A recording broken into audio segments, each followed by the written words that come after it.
What's happening? On the back of my video yesterday of Tubkaek Beach and whether that is the place for you to go on holiday, as promised in that video, this is a video about Hong Island, which is a tourist attraction in Krabi. It's one of the main places people go on boat tours. You can do it directly from Tubkaek Beach. We went there today, we've just got back, so I'm going to give you the rundown. Is it worth going? Is it the place for you? I'm going to tell you about my experience. You can make up your own mind whether it's something you want to do while you're in Krabi.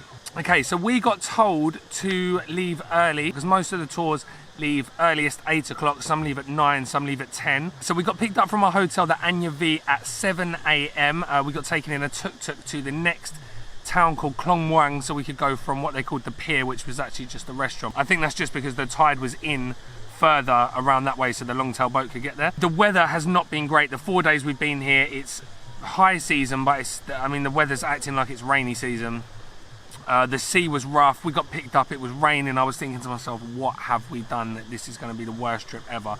But as it turns out, it was a little bit rough on the way there, but actually it was okay in the end, and it was actually worth it. So I'll explain why. So you come around the limestone cliffs, you go through a little opening, and yeah, it just opens up into this massive lagoon, really clear crystal water. You could see if the sun was on it, it would have been absolutely beautiful because the sun was just coming up at this point. The clouds had just started to break, and it was pretty stunning as it was. There was one other boat there when we were there, and that left as soon as we came in. So we had that whole place to ourselves. Then we drove around to Hong Island. So as we pulled up, everything was looking good. There was no boats there, but you get dropped at this like rubber jetty. So they've got all these big pieces of rubber clicked together, and it floats, and it's like a walkway onto the beach. And because the sea was so rough, because the weather hasn't been great, it was absolutely crazy. It was going up and down, up and down, up and down. We were flying all over the place. Usually I would have found this quite funny, but now I've got to think about Helen's pregnant, so that's going through my head. Oh my god, what if she falls in? This can't be good for the baby, blah blah blah. But actually look, it wasn't too bad on the way there. All right, onto Hong Island itself, Koh Hong. The beach is absolutely pristine. We got on there, there was I think there was about 4 other people there when we got on. The sun just started to come up. The water clarity was perfect. Really, really clean now. People cleaning the beach. You've got to pay a 300 baht national park fee just to get on the beach, and that's used to pay in part for cleaning the beach and keeping it clean. As far as stuff to do there, there's nothing to do there bar and relax. Just sit on the beach, take in your surroundings, obviously a few selfies, do a bit of snorkeling. We forgot our snorkeling gear, but there is actually loads. There was no coral, but there was loads and loads of tropical fish. I walked in, I was like waist deep, and there was fish all around me. Everyone else there was snorkeling. People did start to arrive around, I don't know, we must have got there about, after we'd gone to the lagoon, about 8 o'clock. People started to arrive about 8:30, 9. Still wasn't too many people there. Yeah, so probably the best thing that we saw on the island was a massive dragon. So it came like out from behind a rock and just walked really slowly sort of across the beach. So I ran in front, got my camera, started to film. It was like a David Attenborough moment. It looks like a dinosaur. We see loads of them in Bangkok, but never really that close, and they never ever walk straight towards you like this one did. After you've had a walk up and down, done a bit of sunbathing, done a bit of snorkeling, there's not much else to do. So you have the option of going to some other islands. We didn't, because at this point the crowds started to descend upon the island, and like within, I'd say it was like between 10 and 10:30, another probably 100 people turned up, and I'm not a big fan of crowds, so thought, look, let's get out of here.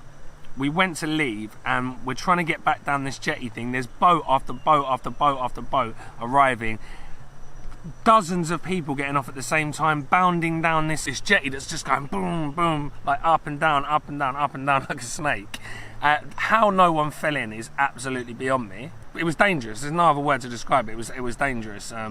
And I'm not the sort of person that takes any notice of that sort of thing. You know, I usually just laugh it off. But for the purpose of this video, like I'd say, like if you have kids or you would like someone elderly, or you're not a fan of the water, like I would not take my dad there because my dad doesn't like swimming. But I mean, if the weather is calm,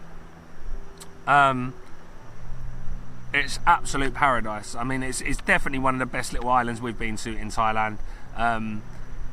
Really, really clean, beautiful water, the limestone cliffs all around you. I mean, it is pretty special. Cost-wise, a private tour cost us 1,800 baht, which I know yesterday was £43 or $55. Was it worth it? On top of that, you've got to pay 300 baht each, which is about £7, $10 to enter the park.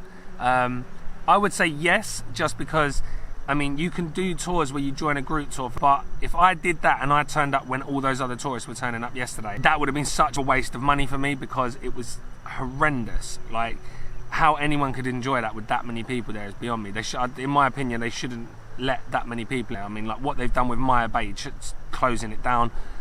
I'd hate the same thing to happen to Hong Island, because yeah, the amount of people that turned up was madness. Right, other thing I will say is, coming back, the sea was so rough, it really wasn't good. Not for Helen. I mean, like I said earlier, Helen's pregnant at the moment.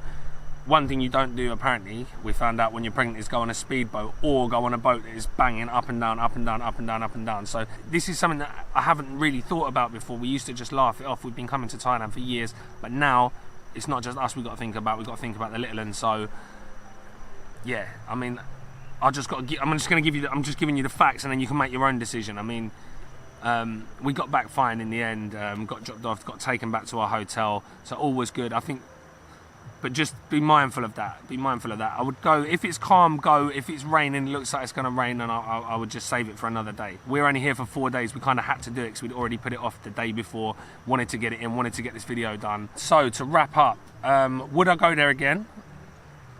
If I was with other people, yes, I would take people there, because I think it's a beautiful island. Was it worth the money? It's not expensive, is it? I mean, it's less than £50 for 3 hours. If you've got a few of you in the boat, it's not too bad. I would definitely 100% recommend doing the private tour over the group tour, because, I mean, it's just not worth going otherwise. You don't have to go from Tubkaek Beach. I'm just saying Tubkaek because that's where we are. You can go from Klong Muang Beach to the next beach, or over the other side. Like, from here you can see Koh Yao Yai, Koh Yao Noi. You could go from either of those. Phuket, you can go from Ao Nang and Krabi, you go from Railay and Krabi. So yeah, I mean, it's definitely something to think about, something to put on your list. So I hope you found this video informative. Hope it helps you make a decision on what you're going to do when you're in Krabi. If you didn't see my video of Tubkaek yesterday, going through the hotels and what Tubkaek Beach is all about, make sure you watch that. I'll stick a link at the end of this video to that video.